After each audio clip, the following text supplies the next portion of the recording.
There are promises that echo through time, childish declarations that should fade with age, but instead burn like embers in the heart. Aara knows this better than most.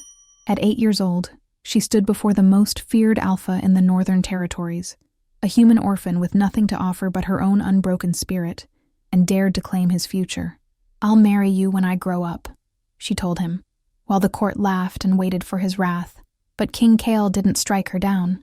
Instead, he looked at her with golden eyes that saw too much and told her to return when she was grown. 18 years have carved their story into her skin, a map of scars and survival, of a world that has no place for human orphans or childhood fantasies. Yet here she stands at Black Crest's gates, the shadow of war at her back, and the weight of an impossible promise around her neck. The little girl is gone, replaced by a woman who has learned that fear is not weakness, and love is not simple. What waits behind those iron gates is not the man she remembers. Power has hardened him, betrayal has sharpened him, and the golden-eyed king who once spared a child's pride now rules with merciless precision. They say his heart froze years ago, that nothing remains of the wolf who showed mercy to a human girl, but Aara knows better. For some bonds transcend time and circumstance, connecting souls across impossible divides. And in a kingdom threatened by encroaching darkness, perhaps the most radical act of courage is not to fight, but to remember what it means to see beyond the surface, to the truth that lies beneath.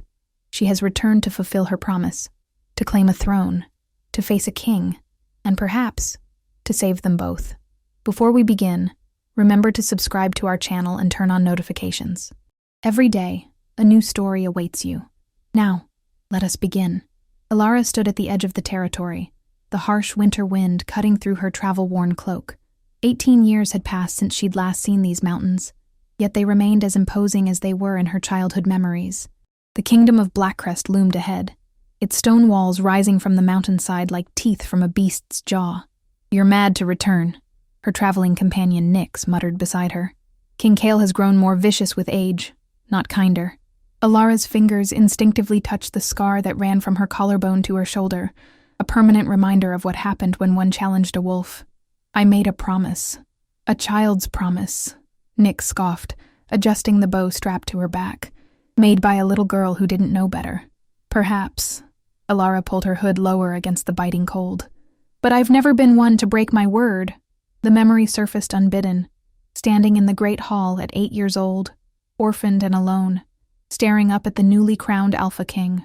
The court had fallen silent when she'd approached the throne, this tiny human child with no clan, no status, and certainly no right to address the most feared wolf in the Northern Territories. "They say you need a queen," she'd declared with a child's innocent audacity. "I'll marry you when I grow up." The court had erupted in laughter, but King Kale hadn't laughed. His golden eyes had narrowed, calculating and cold as he leaned forward on his throne. "Is that so, little one?" His voice had been low, dangerous. "And what makes you worthy of such an honor?" She'd lifted her chin then, unafraid despite the power that radiated from him. "Because I'm not scared of you." The silence that followed had been deafening. Then, to everyone's shock, the corner of the Alpha King's mouth had twitched. Not quite a smile, but the closest thing to amusement anyone had seen from him since his bloody ascension to the throne. "Return when you're grown," he'd said, his golden eyes glinting with something unreadable. "If you're still unafraid, perhaps we'll see about that throne." They'd sent her away the next day, to the human settlements beyond the mountains. For her protection, they'd claimed. But Aara knew better. A human child was a liability in a wolf's kingdom, especially one who dared to speak directly to the Alpha. "The gates are opening," Nyx said, pulling Aara from her reverie.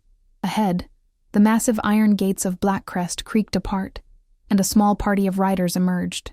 Even from this distance, Aara could make out the royal insignia on their armor, the snarling wolf's head that had become synonymous with terror throughout the territories. "King's Guard," Aara murmured, her hand instinctively moving to the dagger concealed at her waist. "They don't usually patrol this far out, unless they're looking for someone," Nyx said pointedly. "Someone like a human woman returning to fulfill a foolish childhood promise." Aara watched the riders carefully. They moved with the fluid grace of shifters, their bodies perfectly attuned to their mounts. "We're not turning back now." "No," Nyx sighed, resignation in her voice. "I suppose we're not." They continued down the mountain path, making no effort to hide their approach. Concealment was pointless against wolf shifters anyway. Their senses were too keen, their instincts too sharp. Better to approach openly than appear to be sneaking into the kingdom. The riders spotted them quickly, changing course to intercept. As they drew closer, Aara could see the lead rider more clearly. A tall woman with copper hair pulled back in a severe braid, her armor marking her as a high-ranking officer. "Halt," the woman commanded as they approached, her voice carrying the unmistakable authority of an alpha. "State your business in Black Crest." Aara lowered her hood, meeting the woman's gaze directly. "I'm here to see the king." The woman's nostrils flared as she scented the air, her eyes narrowing. "A human," she spat the word like a curse. "And what business could a human possibly have with Alpha King Kale?" "My business is with him alone," Aara replied evenly. A low growl rumbled in the officer's throat, her eyes flashing gold, the sign of a wolf close to the surface. "You dare to—" "Commander Lyra," one of the other guards interrupted, his gaze fixed on Aara with a strange intensity. "I know this one." The commander turned to him, brow furrowed. "Explain, Lieutenant Thorne." The man, Lieutenant Thorne, dismounted, approaching Aara cautiously. He was older than the others, with silver threading through his dark hair and lines etched around his eyes. "The orphan girl," he said, studying her face. "The one who challenged the king 18 years ago." A murmur rippled through the guards. Commander Lyra's expression shifted from contempt to disbelief. "Impossible. That child was sent away, and now she's returned," Aara said quietly. "As promised." Lieutenant Thorne's weathered face cracked into an unexpected smile. "By the moon, it really is you, the little spitfire who made our king speechless." He turned to the commander. "This is the human child who told the Alpha King she would marry him when she grew up." The commander's eyes widened, then narrowed dangerously. "You're that child? The one they speak of in whispers?" "I am." "Then you're either exceptionally brave or exceptionally foolish," Commander Lyra said, her voice cold. "The king is not the man he was 18 years ago. He's harsher," Lieutenant Thorne supplied. "Colder, more dangerous." "I'm aware of his reputation," Aara replied. "I still wish to see him." Commander Lyra studied her for a long moment, then nodded curtly. "Very well. You'll be escorted to the palace. But I warn you, if this is some scheme, some plot against the crown, you won't leave Black Crest alive." "I understand," Aara said, maintaining the commander's gaze. They were given horses and surrounded by the guard, more prisoners than guests as they were led toward the gates of Black Crest. As they rode, Aara felt Nyx's worried gaze on her. "It's not too late to reconsider," her friend whispered. But it was too late. It had been too late from the moment she'd made that childish promise all those years ago. Something had connected her to the Alpha King that day. Something beyond understanding, beyond reason. She'd felt it then, a tether binding her fate to his, and she felt it now, growing stronger with each step toward the kingdom. The gates of Black Crest loomed before them, dark and imposing against the winter sky. Beyond them lay the city, and beyond that, the palace where King Kale ruled with an iron fist. Aara took a deep breath, steadying herself. "Welcome back to Black Crest," Lieutenant Thorne said quietly as the gates swung open. "May the moon have mercy on your soul." The city had changed since Aara had last seen it. Where once there had been colorful market stalls and laughter, now there were grim-faced citizens hurrying about their business, their eyes downcast, their shoulders hunched. The buildings were grander, the streets cleaner, but there was a heaviness in the air, a tension that hung over the city like a storm cloud. "What happened here?" Aara murmured. "Progress," Commander Lyra answered coldly. "The king's vision for a stronger Black Crest." They passed through the central square, where a massive statue of a wolf dominated the space. At its base, Aara glimpsed fresh flowers, offerings to the Alpha King, or perhaps prayers for protection from him. The palace rose above the city, a fortress of black stone and iron. It had always been imposing, but now it seemed almost malevolent, its towers reaching toward the sky like claws. As they approached the main gates, Aara felt a flutter of something in her chest. Not fear, but anticipation. After 18 years, she was about to face the Alpha King again, the man whose golden eyes had haunted her dreams for as long as she could remember, the man to whom she'd made a promise as a child. a promise she intended to keep. The palace guards eyed her with open suspicion as she dismounted. Nyx stayed close, her hand never straying far from her weapon. "The king is in council," Commander Lyra informed them. "You'll wait in the antechamber until he's ready to receive you." Her tone suggested she doubted that moment would ever come. They were led through grand hallways adorned with tapestries depicting battles and hunts, the glory of Black Crest captured in vivid thread and color. Servants scurried past, their eyes downcast, their movements hurried. None dared to look directly at the commander or her charges. The antechamber was opulent but cold, its stone walls hung with more battle tapestries, its floor covered in thick furs. A fire roared in the massive hearth, yet the room somehow remained chilled. "Wait here," Commander Lyra ordered. "Touch nothing. Speak to no one." She paused at the door, her gaze lingering on Aara. "And prepare yourself, human. The king remembers everything." With that, she was gone, leaving Aara and Nyx alone in the cavernous chamber. "This is madness," Nyx hissed as soon as the door closed. "Look at this place. Look at what he's done to the city. This isn't a man you can reason with, Aara." "I'm not here to reason with him," Aara replied, her gaze fixed on the imposing portrait that dominated the far wall, King Kale in his ceremonial armor, his golden eyes fierce, his expression unyielding. "I'm here to fulfill a promise. A child's promise," Nyx reminded her, "made by a different girl to a different man." Aara approached the portrait, studying the face of the king. He was handsome in a severe way, with sharp cheekbones and a strong jaw, his golden eyes capturing the feral nature of his wolf. There was no kindness in that face, no mercy, only power and a terrible beauty. "Perhaps," she murmured, reaching up to touch the scar at her collarbone. "But some promises transcend time and change. Some bonds cannot be broken." The door to the antechamber swung open with a resounding crash. Aara turned, her heart lurching in her chest. In the doorway stood a tall figure dressed in black, his golden eyes burning with an intensity that took her breath away.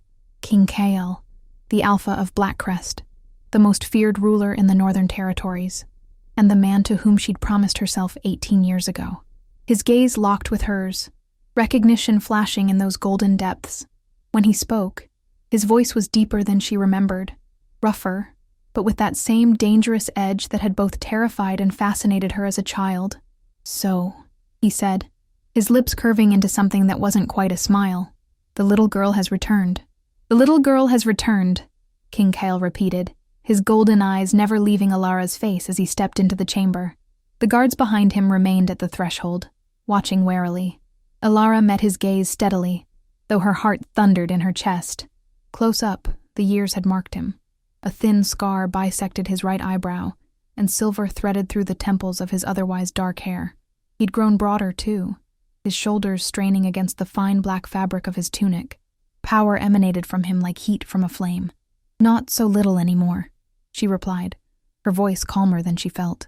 Something flickered in his eyes, amusement, perhaps, or curiosity. He circled her slowly, scenting the air, studying her as a predator might study unusual prey. Nyx tensed beside her, but Aara remained still, allowing his assessment. "No," he agreed finally. "Not little at all." He stopped in front of her again, close enough that she could feel the unnatural heat that all shifters radiated. "You've grown bold, human, to return to my kingdom after all these years." "I made a promise," Aara said simply. The corner of his mouth twitched. "Ah, yes, your marriage proposal." The words dripped with sardonic amusement. "I remember a fearless child. It seems you've retained that particular quality, at least." Without warning, his hand shot out, fingers wrapping around her wrist. His touch was burning against her skin, his grip firm but not painful. Aara didn't flinch. "Your heart races," he observed, feeling her pulse beneath his thumb. "Yet you show no fear. Interesting." "Let her go," Nyx growled, taking a step forward.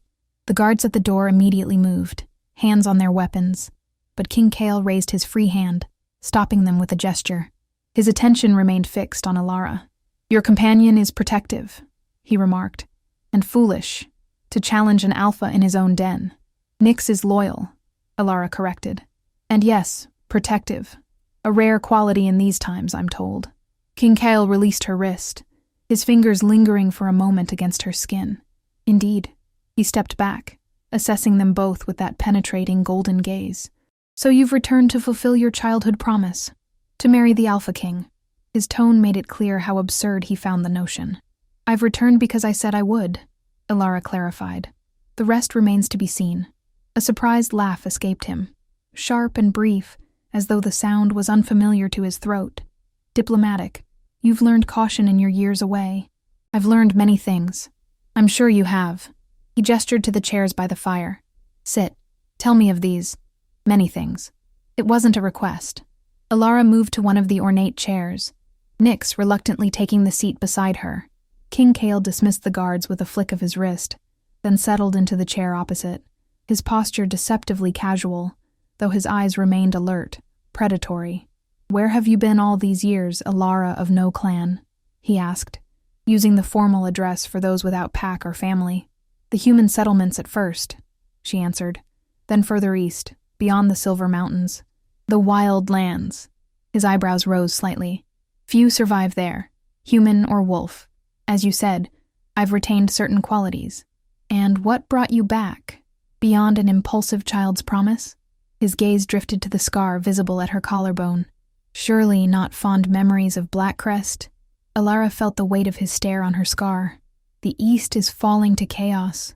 The border skirmishes have become all-out war. The refugees speak of dark magic, of entire villages disappearing in the night. And this concerns me how? He asked, though his sudden stillness betrayed his interest. The tide is moving west, Aara said simply. It will reach Black Crest eventually. King Kale leaned forward, the firelight casting harsh shadows across his face. You crossed the mountains, braved the winter roads, and walked into the den of the most feared alpha in the Northern Territories, to warn me of a threat. I came because of my promise, Aara corrected. The warning is a courtesy. A courtesy, he repeated, his voice dangerously soft.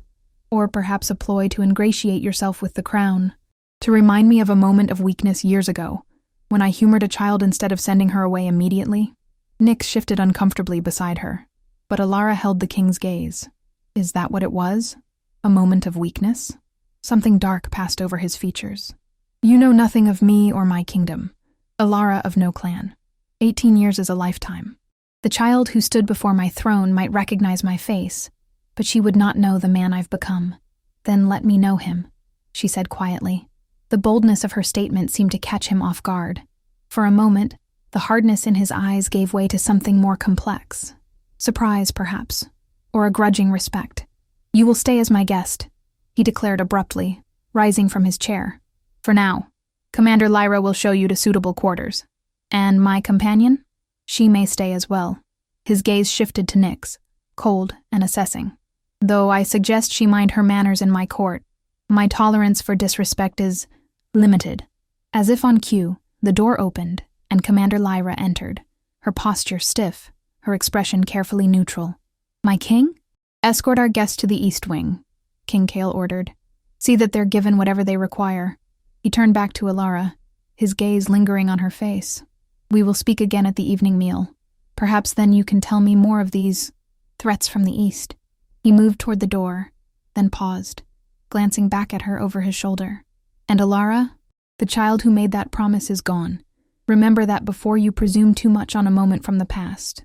With that, he was gone, leaving the room suddenly colder despite the roaring fire.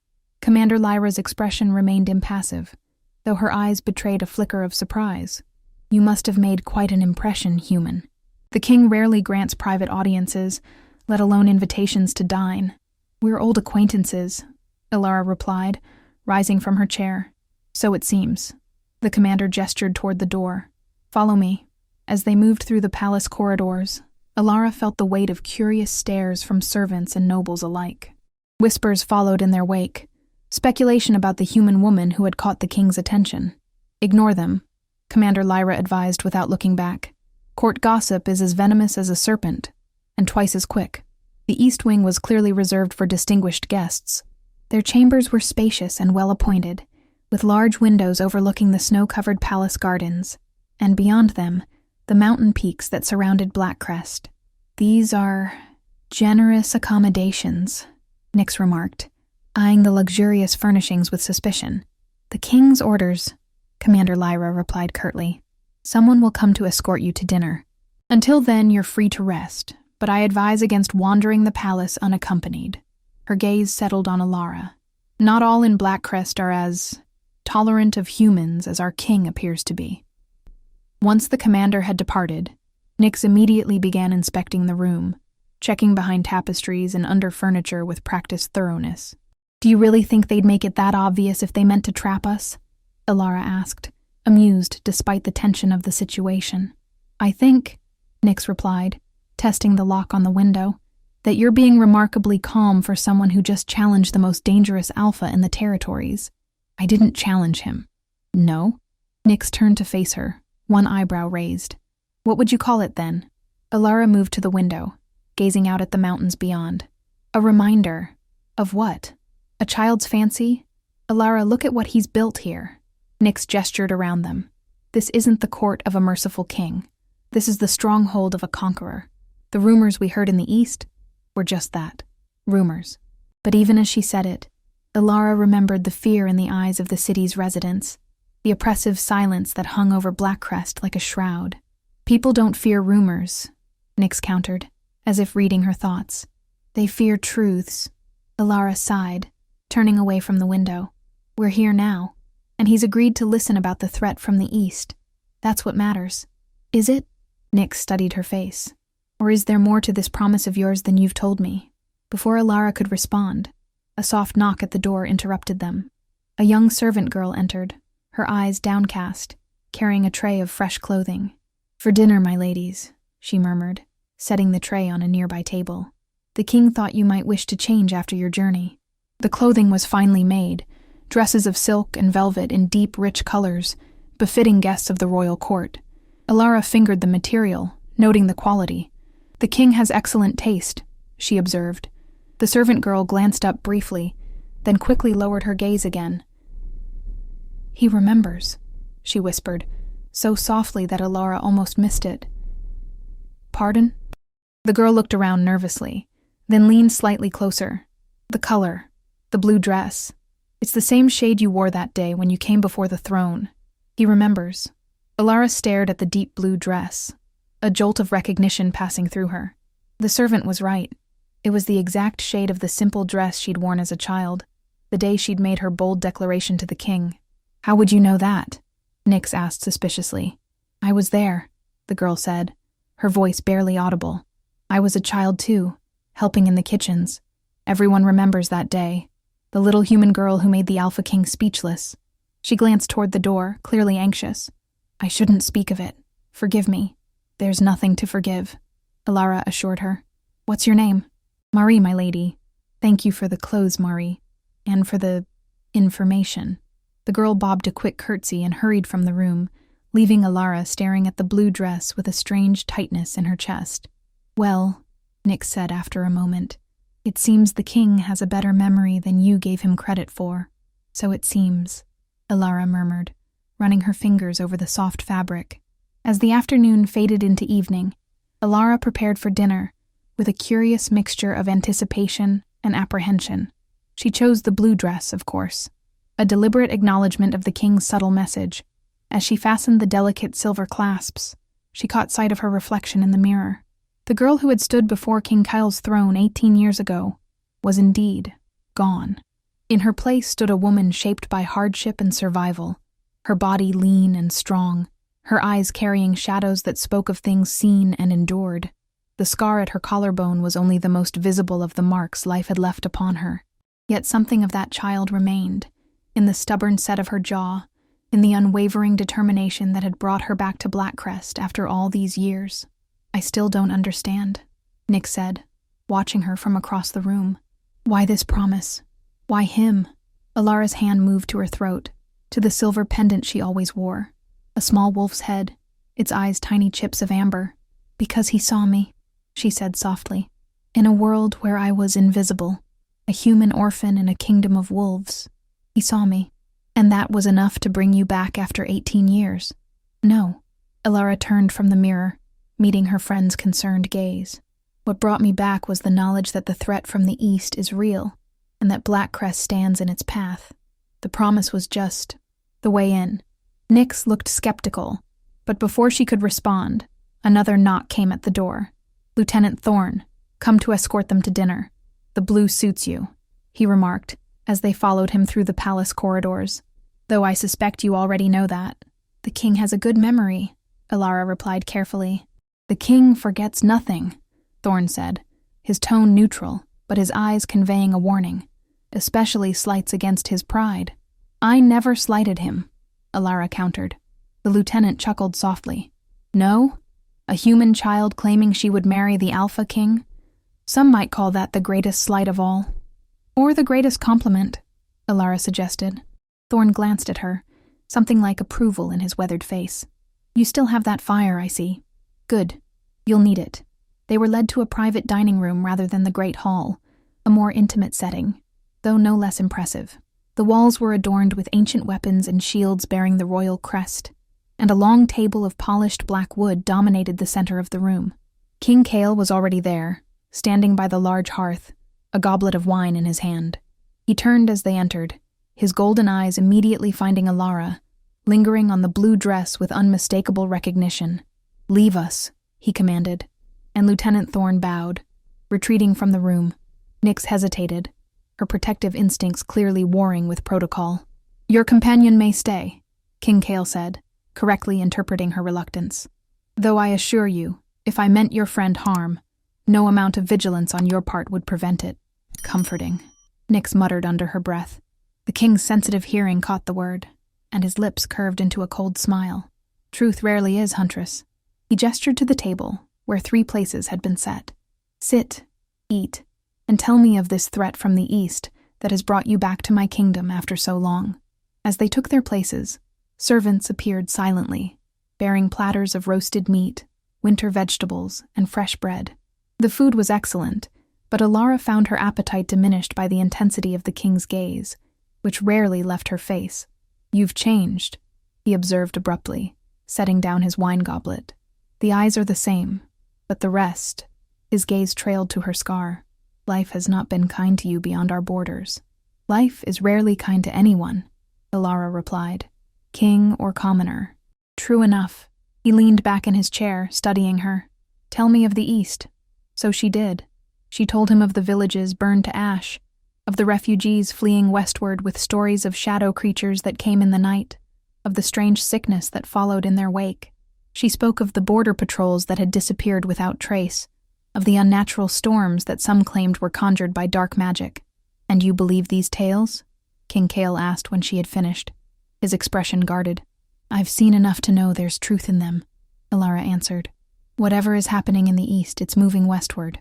Slowly, but steadily. And you think it will reach Black Crest?" "I know it will," she said firmly. "The question is whether you'll be prepared when it does." The king's eyes narrowed. "My kingdom has stood against threats for centuries. We are not some weak human settlement to be overrun by shadows and superstition." "This is different," Aara insisted. "This isn't a rival pack or a human army. It's something other. Magic," Nyx added, speaking up for the first time. "Dark magic, of a kind not seen in these lands for generations." King Cale's attention shifted to her. "And you're an expert in ancient magics, Huntress?" "I'm an expert in tracking," Nyx replied evenly. "And whatever's moving through the east doesn't leave tracks like any creature I've ever known." A heavy silence fell over the table. King Cale's fingers drummed against the polished wood, his expression thoughtful. "Let's say I believe you," he said finally. "What would you have me do? Abandon the kingdom my ancestors built? Flee into the mountains like frightened prey?" "No," Aara shook her head. "I would have you prepare. Strengthen your borders. Forge alliances with the neighboring territories." Alliances. The word seemed to leave a bitter taste in his mouth.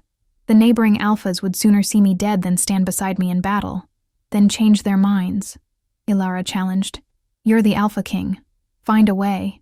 His golden eyes flashed with sudden anger. "You presume much, human, to dictate strategy to me in my own hall." "I presume nothing," Aara countered, meeting his gaze without flinching. "I offer counsel, as any loyal subject would to their king." "Loyal subject?"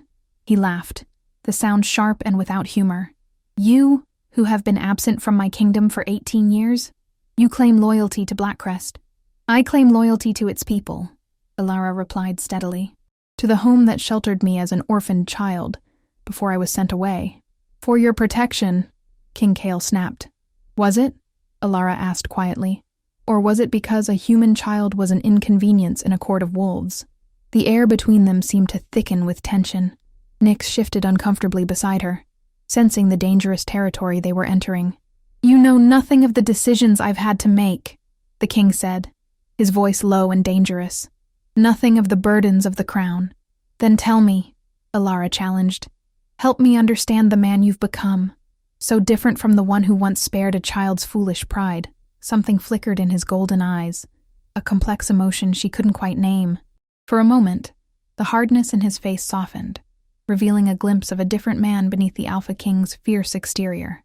Then the moment passed, and his expression shuddered once more. It's late, he said abruptly, rising from the table. We'll speak more of these threats from the east tomorrow. For now, return to your chambers and rest. Black Crest's hospitality is yours, for as long as you remain useful. Aara stood, disappointment mingling with frustration at his sudden dismissal. As you wish, Your Majesty. As they turned to leave, King Kale's voice stopped them at the door. Aara, she looked back, finding his golden eyes fixed on her with an intensity that made her breath catch. The blue does suit you, he said softly. I remember that much, at least.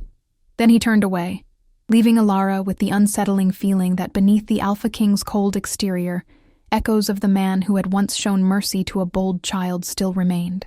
The question was whether those echoes were enough to save him and his kingdom from the darkness gathering on the horizon. The following days in Black Crest revealed a kingdom balanced on a knife's edge. Beneath the surface of order and prosperity, tension simmered like a pot about to boil over. Aara observed it all. The stiff formality of the nobles, the fearful deference of the servants, the harsh discipline of the guards. King Kale ruled with absolute authority, his word unquestioned, his judgment swift and often merciless. Yet Aara caught glimpses of something else in him during their daily meetings, a flash of weariness when he thought no one was watching, a moment of unexpected gentleness toward a child who had stumbled in his path. He wasn't always this way, Lieutenant Thorne told her one morning as they walked through the palace gardens, frost crunching beneath their boots. The war with the southern territories changed him. Too many betrayals, too much blood. War changes everyone, Aara acknowledged, thinking of her own scars, both visible and hidden. Yes, Thorne agreed, his weathered face solemn. But not all changes are for the better. On the 5th day, King Kale summoned Aara to his private study, a vast chamber lined with ancient books and maps, dominated by a massive desk carved from a single piece of black oak. He stood by the window when she entered, his powerful frame silhouetted against the winter light. Your warnings about the east have been confirmed, he said without preamble. Our scouts report strange disturbances along the eastern borders, villages abandoned, unnatural storms. Aara felt a chill that had nothing to do with the winter air. Then you believe me now. I believe there is a threat, he conceded, turning to face her. Whether it's as dire as you claim remains to be seen. What will you do? What kings have always done, he replied, moving to the large map spread across his desk. Prepare for war. Aara joined him at the desk, studying the detailed map of Black Crest and its neighboring territories. His plan was sound, tactically. Strengthen the eastern borders, increase patrols, stockpile provisions. But something crucial was missing. You still need allies, she said, meeting his golden eyes across the desk. Black Crest cannot stand alone against what's coming. You underestimate my kingdom's strength, and you underestimate the threat, she countered. This isn't about strength alone, it's about survival. A muscle twitched in his jaw, the only sign of his irritation. The neighboring alphas would demand concessions I'm unwilling to give, even at the cost of your people's lives? His eyes flashed dangerously. Watch your tongue, human. King or not, I am still an alpha. Challenge me at your peril. But Aara had come too far to be cowed now. Someone must challenge you if it means saving Black Crest. For a moment she thought she'd pushed too far. The air between them crackled with tension, his wolf dangerously close to the surface. Then, unexpectedly, he laughed. A short, startled sound that seemed to surprise even him. Still unafraid, he murmured, a reluctant admiration in his voice. Very well, Aara of no clan. What would you suggest? The summit of Alphas, she said immediately. It's in 2 weeks' time. Go. Present your evidence. Forge the alliances you need. The summit. His expression darkened.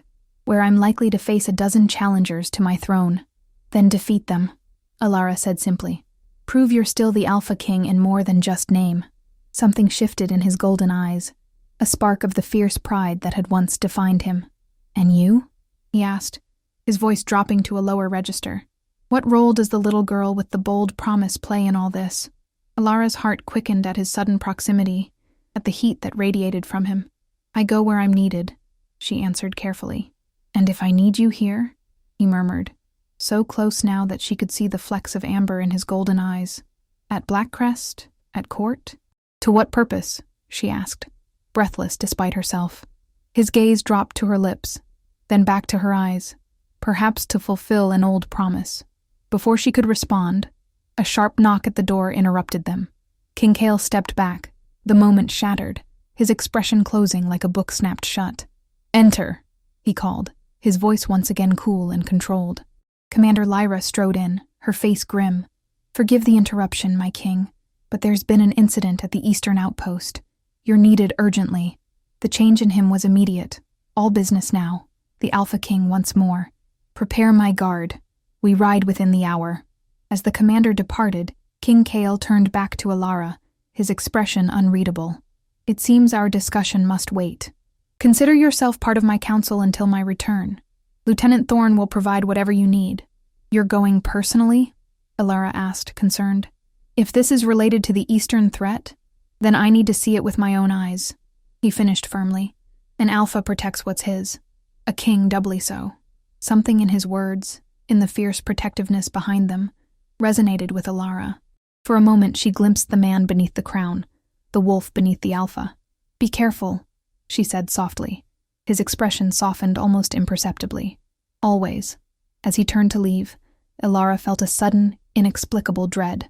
Kyle, she called, using his name without title for the first time. He paused at the door, looking back at her with those golden eyes that had haunted her dreams for 18 years. Come back, she said simply. A smile touched his lips. A real one this time, not the cold, calculated expressions he usually wore. Is that concern I hear, Aara? For the fearsome Alpha King? For the man who spared a child's pride, she corrected. For the wolf who saw me when no one else did.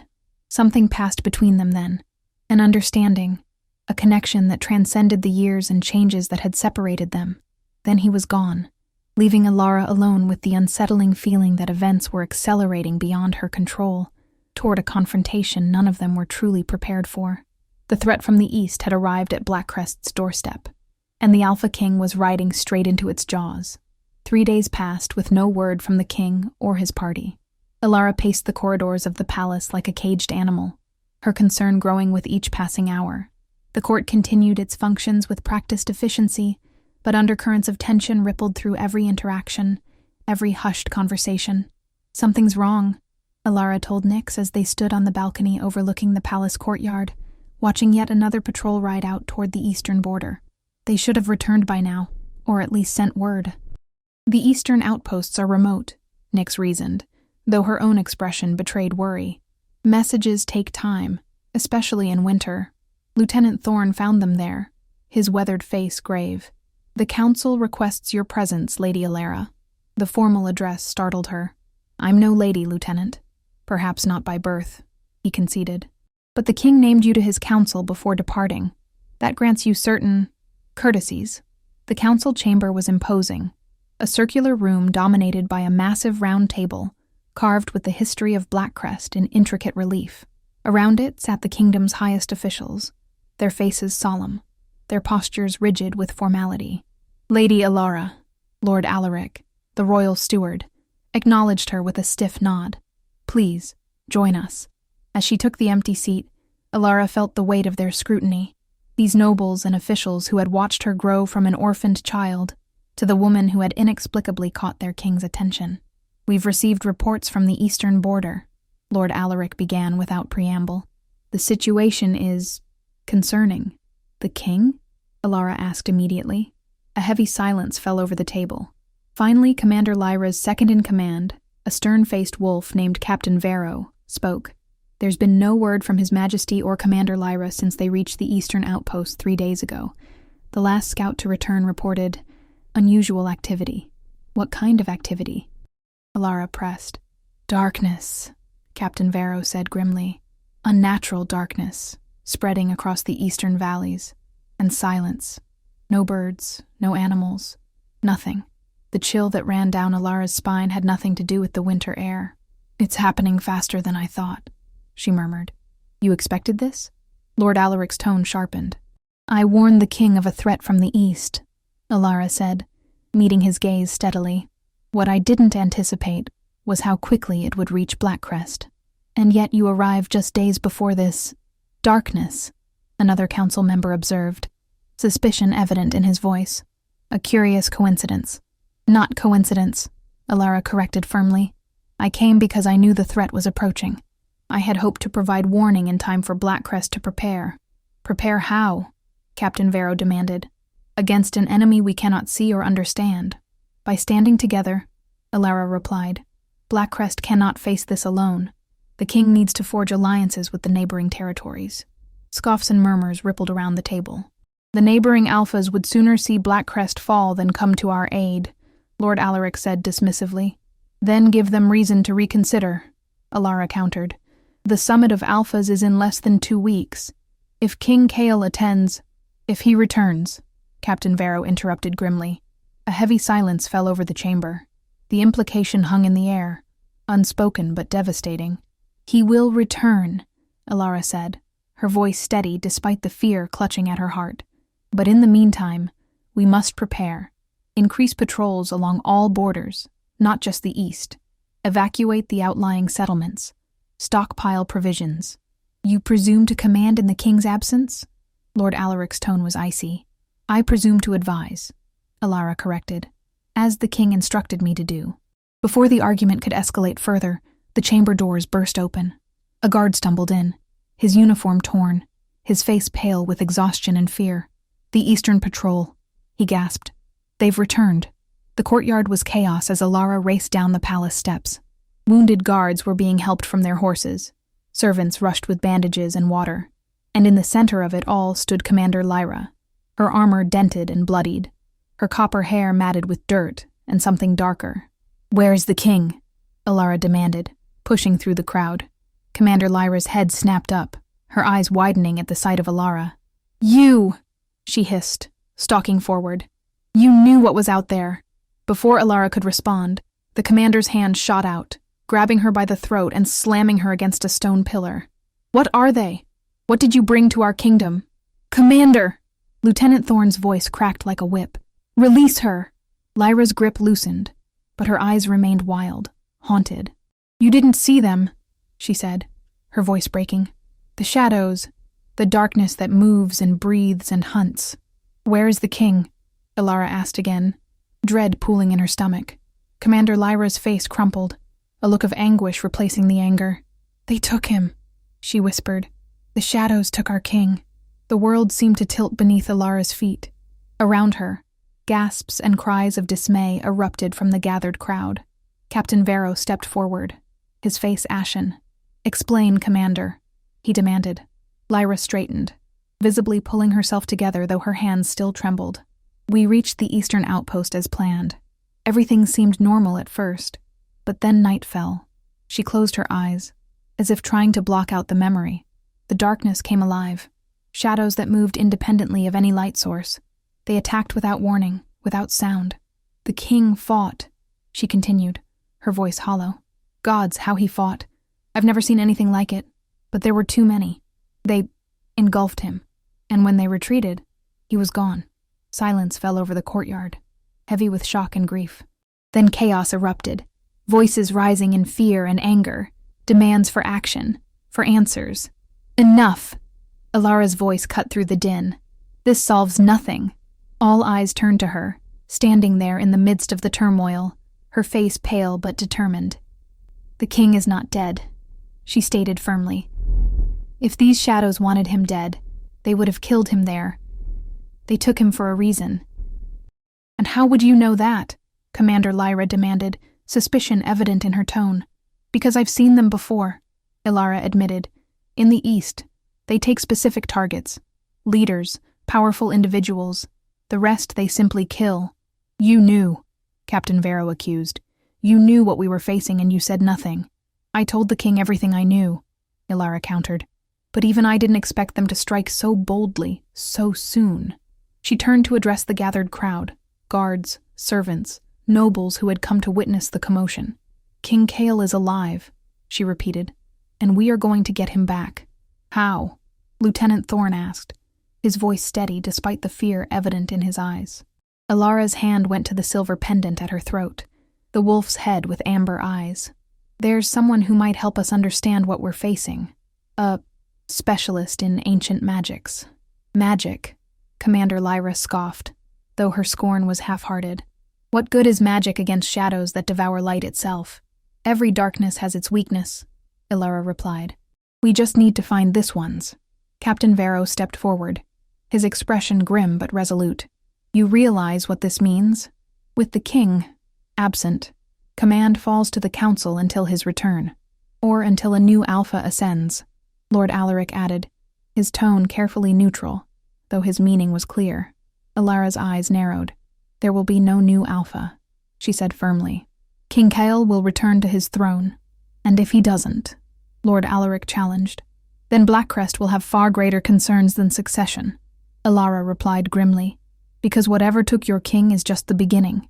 The council meeting that followed was tense, with factions quickly forming, those who believed the king could be rescued, and those already looking toward a future without him. Aara stood her ground, insisting on a rescue mission, rather than a mere defensive strategy. The specialist I mentioned, she explained, spreading a map across the council table. She lives here in the Whispering Woods, 3 days' ride to the north. The witch? Captain Vero looked skeptical. Those are just stories to frighten children. She's no witch, Aara corrected. She's a scholar of ancient magics, and she may be our only hope of understanding what we're facing, and how to defeat it.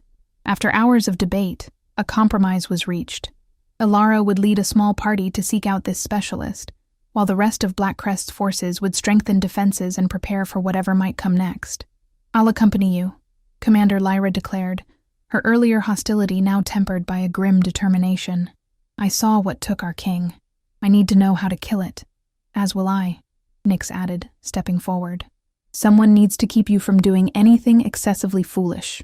Lieutenant Thorne volunteered as well, along with a handful of the king's most trusted guards. They would depart at first light, racing against time and the spreading darkness. As Aara returned to her chambers to prepare, she found Mari, the servant girl, waiting nervously by her door. My lady, Mari curtsied quickly. Forgive the intrusion, but is it true? About the king? Alara's heart clenched at the fear in the girl's eyes. He's been taken, she confirmed gently, but we're going to bring him back. Mari glanced around, then reached into her pocket, withdrawing a small object wrapped in cloth. This belonged to my grandmother, she said, pressing it into Alara's hand. She said it protects against dark magic. I thought, perhaps it might help. Aara unwrapped the cloth to reveal a small stone amulet, etched with symbols she didn't recognize. Thank you, Mari, she said, touched by the gesture. I'll keep it safe. As the girl hurried away, Aara closed her chamber door and leaned against it, finally allowing herself a moment of vulnerability now that she was alone. The fear she'd been holding at bay rushed in like a tide, threatening to overwhelm her. King Kale, the alpha who had spared a child's pride, the wolf who had seen her when no one else did, was in the clutches of a darkness she barely understood. The thought of him in danger, perhaps suffering, sent a pain through her chest so acute it stole her breath. She moved to the window, gazing out at the moonlit mountains that surrounded Black Crest. Somewhere out there, beyond the safety of these walls, he was waiting, counting on her, whether he knew it or not. I'm coming for you, she whispered to the night. Hold on, my king. Hold on. The pendant at her throat seemed to warm against her skin, a reminder of the promise that had brought her back to Black Crest after all these years. A promise made by a child, yes, but one she intended to keep. For the little girl who had once stood before the Alpha King's throne had grown into a woman who would not abandon him to the darkness, Not now. Not ever. As dawn broke over Black Crest the next day, Aara stood in the courtyard with her small rescue party, checking supplies and weapons one final time. The air was cold and clear, the mountains beyond the city walls painted gold by the rising sun. "Ready?" Nyx asked, leading their horses forward. Aara nodded, her expression resolute. "Let's bring our king home." As they rode through the city gates, Aara felt the weight of what lay ahead. The danger, the uncertainty, the very real possibility that they might be too late. But alongside that weight was a determination that burned like fire in her veins. 18 years ago, a little girl had made a bold promise to the Alpha King. Today, the woman she had become would fight to ensure he lived long enough to see that promise fulfilled. For Aara had returned to Black Crest, not just because of a childhood vow, but because somewhere along the way, the memory of golden eyes and a rare, genuine smile had become anchored in her heart, impossible to dislodge. She had told the Alpha King she would marry him when she grew up. First, though, she had to save him, and that was a promise she intended to keep, no matter what darkness stood in her way. If you enjoyed this story, a like or comment really helps. And if you wish to hear more tales like this one, make sure you subscribe so you never miss the next tale.